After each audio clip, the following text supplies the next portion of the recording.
This is the Lockcast.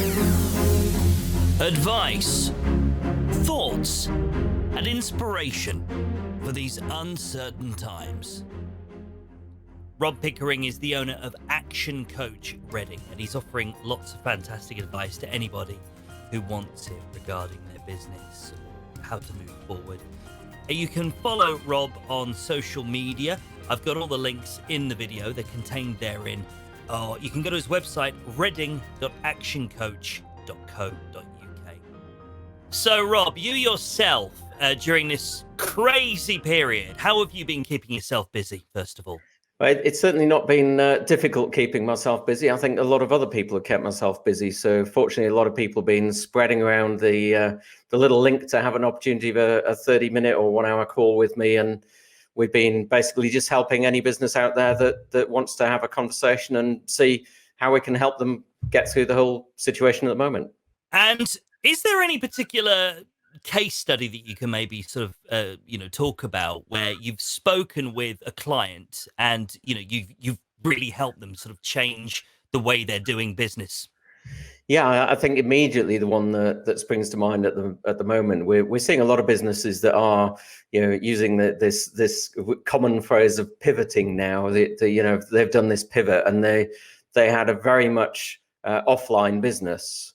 So the company I'm thinking of is called Tech Camp at techcamp.org. A really nice guy called Tom. And his business has been running tech camps for kids, I think from the ages of 7 to 17, something like that.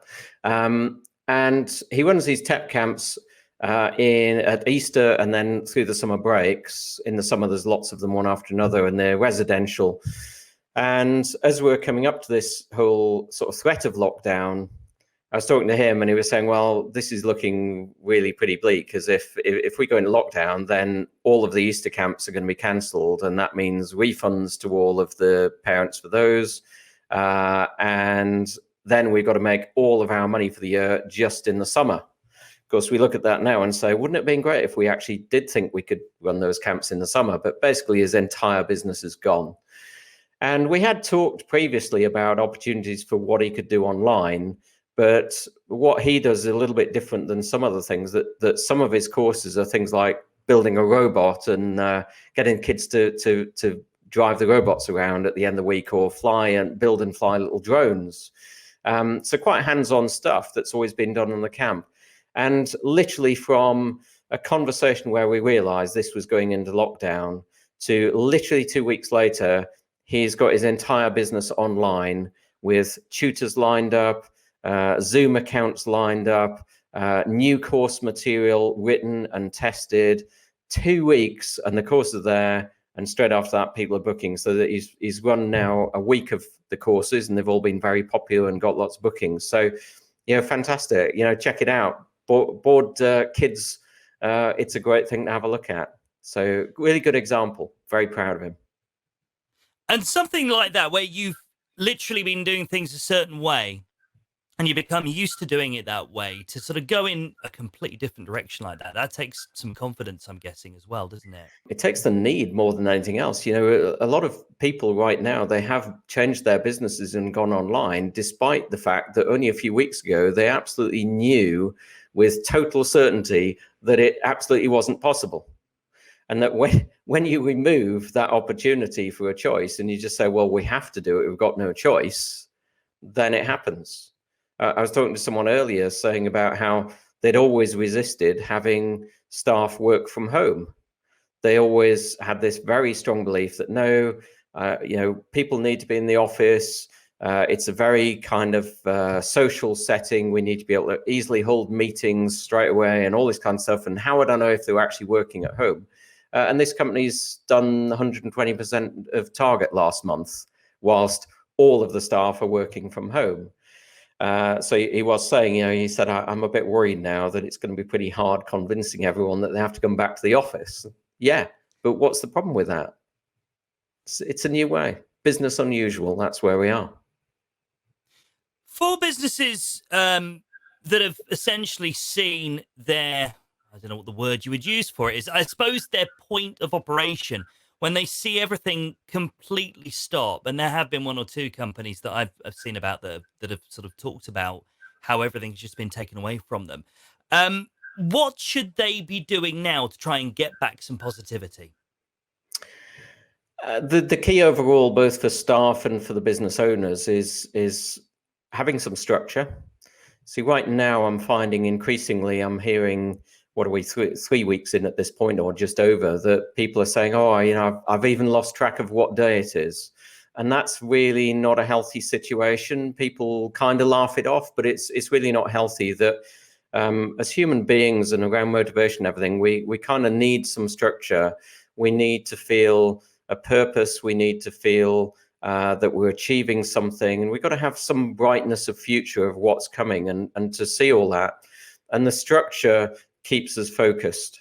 So taking a holiday every now and again and completely doing away with that focus is great. But even when you're on holiday, there's an amount of time before you're back into it. So when people have some life-changing situation where all of that structure is taken away, or when people retire, that might look like something fantastic, if they haven't got an alternative structure to settle into, we tend not to do well as human beings. So that structure is key. So, it's not necessarily the answer you're going after there. I think it's important to talk practically about what businesses actually do, but I think also it's very important to see this, that in all of the companies and the individuals that I'm having conversations with now, it's very important that we don't just focus on the logic and we don't just focus on the money. We look at the human element of this, because ultimately the business is all about the humans, whether they're the customers or the employees, and we need to keep a good state of mind. What would you say to somebody that's thought, I've had a hallelujah moment, I've thought of a business? Is it the time to go for it? I think any time is the time to go for it. Probably what you're seeing right now is a mixture of two things. One might be that someone was thinking they'd like to start their own business, and now they're thinking, oh, no, I shouldn't. No, hey, get on with it.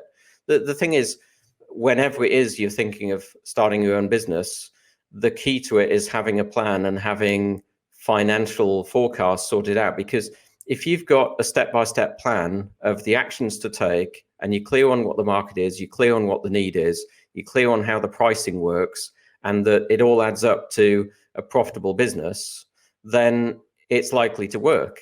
If you just go throw caution to the wind and let's just dive in there, let's not worry about it, it's bound to work, yeah, probably won't.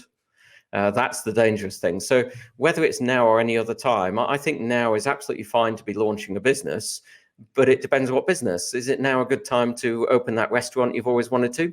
No. So within reason, but now could be a great time to be planning. And that's always the thing. Yeah, I think at least 3 months planning. Some people plan for 10 years before they actually take the leap and start their own business. If I can give a recommendation, there's a fantastic book. If people are in this position where either they're in a job and they're not sure it's the right kind of mix, or they're thinking of starting their own business, or just looking at the whole direction, there's a really brilliant book called You Only Better by an author called Nicholas Bate.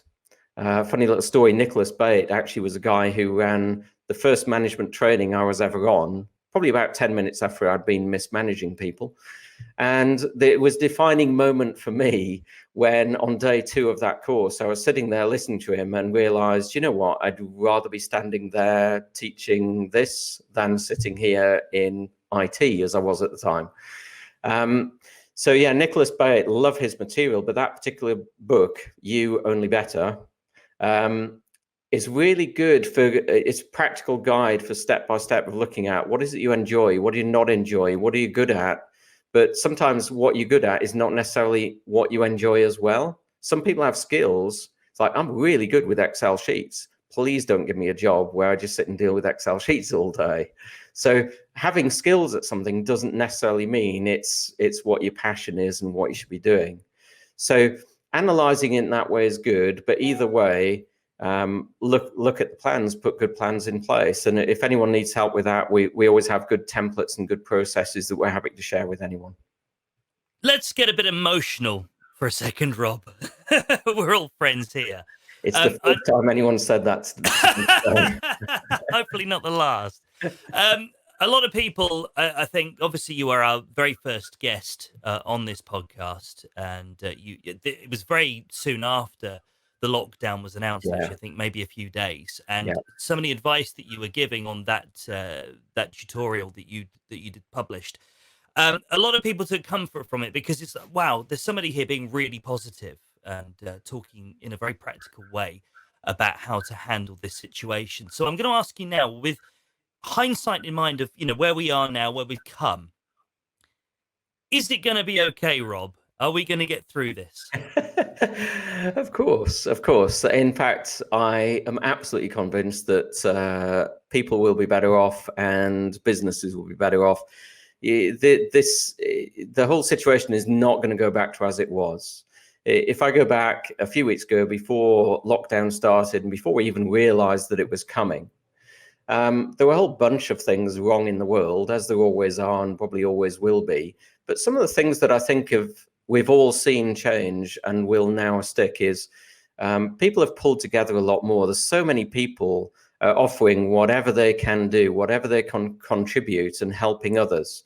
Locally, I'm in 2 different groups, and my wife's helping out hugely. She's really in her element, running errands and doing shopping for people and picking up prescriptions. And there's so many people doing this. You got stories of people changing from whatever their business is to produce hand gel or producing equipment for PPE and stuff like this. So, number one element, I think it's shown us how we pull together. And the last time I really saw that was around London Olympics. 2012 was interesting for me because leading up to it, there was a whole load of that very sort of British and media-led, the UK's rubbish, we can't win anything, and so on. And as we were getting through the Olympics, there was a real tangible feel in the whole sort of culture in the UK where we took some pride in seeing what we can do. And I'm seeing that again. I look at the government, boy, I don't agree with everything the government does, but I think that what they've done in setting up the whole furlough scheme so that people have kept their jobs and they know they've got a job to go back to, it's not perfect. We haven't been paid for it yet, but they're getting there. It's amazing how much they have done. And I've seen really that demonstration, everyone pulling together. And I think that's going to stick to a large extent. We don't forget that. Other areas we've seen, it's become socially acceptable to use video, to have a meeting on video. I think that previously, if I'd had a call from someone, they're saying, maybe we can do business. And I'd said, yeah, tell you what, let's just have a chat over video to save me the drive. They'd have probably thought, well, if you can't even be bothered to get in the car and come and see me, then we're not going to do business. Whereas now, if I said, yeah, I'll hop in the car and come and see you, they'd probably go, why would you do that? Why would you create the pollution and waste your time? Let's just do it over video. And if you look at the number of international conferences, that Facebook and Google and all these people hold, where they've got maybe 10,000 people in the audience, and they've traveled from 100 different countries. And we were looking at this only a month ago, and businesses and people generally were saying, well, of course we have to travel. Of course, we'd love to save the environment and cut down on travel a bit, but let's be serious, we have to travel. And not only have we just proven to ourselves that we really don't have to travel, is it nice to? Yes. Will there still be conferences? Yes. Will they drag and pay for everyone to travel from all over the globe? Absolutely not. Why would they? So I think we'll see a lot more flexibility in working practices. We'll see a lot more people working from home because they can, and it makes life a lot more practical. Why would you want to spend 2 hours commuting every day, but each way? I used to do that. Why would you want to do that when you can work from home at least some of the time, if not all the time? So will we get through it? Absolutely. And things will be better. They won't go back to as they are. They'll actually come back even better than we were before. Will there still be a high street, do you think? A high street, yeah. I think the high street is a social thing, and I think that even if logically we might not be able to justify it quite as well, it's another of those social aspects. At the moment, if you are on your sort of daily walkabout, Right outside my office, there's a high street here, and people are keeping their distance, but they're chatting even more. When I'm out for a daily walk, we chat even more to people. It's more social, and I think the high street really brings that, and the high street has a value. Yet again, there's a gradual transition from high street to online, and some of that has been pushed even more. The online traders have done even better through all of this. But will there be a high street? Yeah. Will there be in 50 or 100 years? I don't know. But certainly at the moment, I think it's culturally something that we need and want. It's interesting that you mentioned there about going for your daily walk and seeing people talking a lot more. And I've picked up on that I think, given what we've experienced recently, people, I think, are really craving any kind of connection at the moment. Could that be used as maybe a tool for business going forward, perhaps in some way? Yeah, I'm sure it is. Look at social media. Where was that 20 years ago? It didn't exist really, or maybe it was called MySpace. I'm not sure. But what we're seeing a lot more, well, look at Zoom, for example.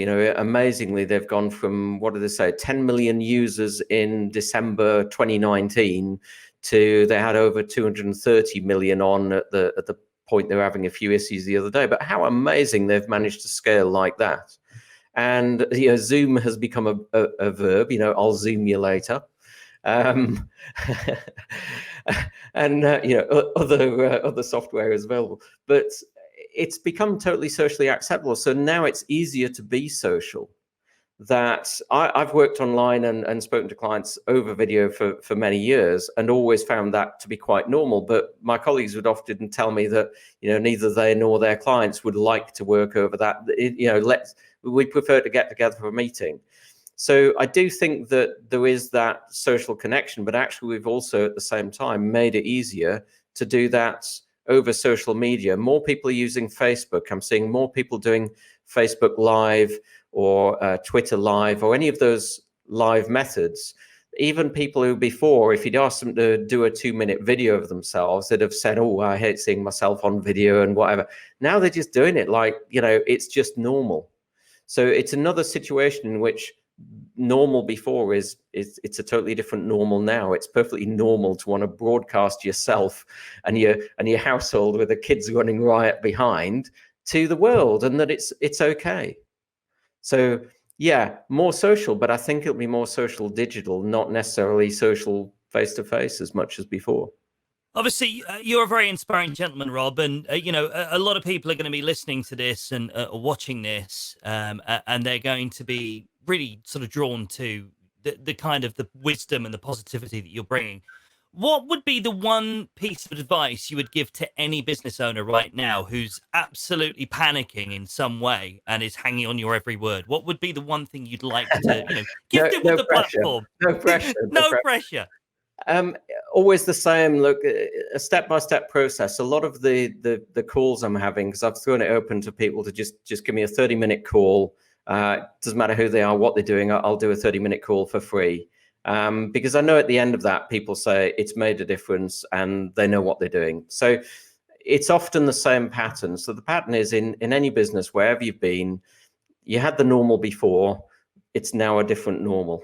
So look at a series of different steps. So step one is, can you deliver whatever you were doing before in a different way?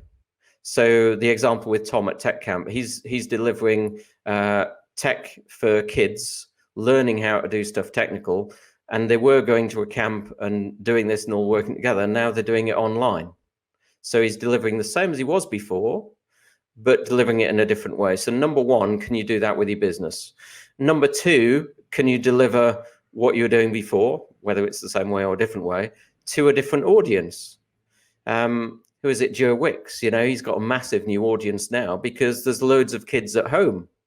I'd never heard of him until this. Obviously, I must be a dinosaur. The kids are grown up, so I wouldn't know him. But he's a phenomenon now, created from having a different audience. So sometimes the key is whatever you were doing, but now you've got a different audience. And so look to, is there a different audience that you can now appeal to? Option three is, okay, we never did X before. We never sold Y before. Okay, Now you should. So what is the new as a product or service that you can sell now? Either because it's a new opportunity, that's a bit like a new audience. So maybe it's a new opportunity. Maybe it's just something that you never bothered selling before. Maybe you know how to do something, you have a set of skills, and it never occurred to you to sell the skills, the knowledge as a mentoring service in some way like that. Maybe there was something that you were producing but never really thought of selling it. Again, I think of Tom at Tech Camp, that he designed and made these complete robot kits, but never really focused on selling the kits. Well, now he's shipping them out to people to use remotely. People are looking at him and going, can I buy the kit? Well, yeah, so it was always an opportunity there, but just wasn't focusing on it. So that's option number 3 is, what is the new as a product or service that you can sell? And option 4, either additionally, or if all else fails, you can still go up option number 4, which is build your business for when we bounce back. So that could be marketing. It could be building up your connections. It could be building up strategic partnerships. It could be designing new products and services. It could be, any of those things that's going to be creating the plan, even looking at recruitment or training your staff to be better for when you come back to business. I had someone call me this morning saying, right, we're bored, we've run out of things to do. We want to do disc profiling for our whole team. And so they're going to spend over the next week doing this behavioral profiling so that the team know how to relate better, and they're into the personal development because they've got the opportunity. So, the option 4 is either in addition to all the rest, or if all else fails, work and plan on the future business and develop that now. And the more we do that, the better the bounce back is going to be and the faster it's going to be. So it's really, really important. It's not doing nothing. It's absolutely doing something, building for an even better future. Fantastic. And as always, Rob, really great advice. And I thank you for sharing it with the audience. It's important to say, isn't it, that, you hear this all the time. You want to find out more, contact me. But I can vouch for you. In your particular case, this is really genuine. You are looking for people to come to you for free advice. Sure. You mentioned 30-minute chunks. How do people capitalize on that? Because I think it's very important that people should do. So we're just putting a link out there that then gives access direct to my calendar. So it literally looks at any of the free space. If the free space during the day is not enough, people can message. I'll make time available in the evenings. I make time available at the weekends. At the last weekend, I took some time off because I'd worked all the way for 3 weeks. Not looking for any sympathy. It's my choice. Seeing how people get into action after a bit of a discussion is really motivating. It is for them, and it is for me as well. So I'm sure you'll publish a link where people can see this, or go to our website at reading.actioncoach.co.uk. So either way, they can find how to contact me. Or if they're in other parts of the country or elsewhere in the world, I'm sure you'll go worldwide with this.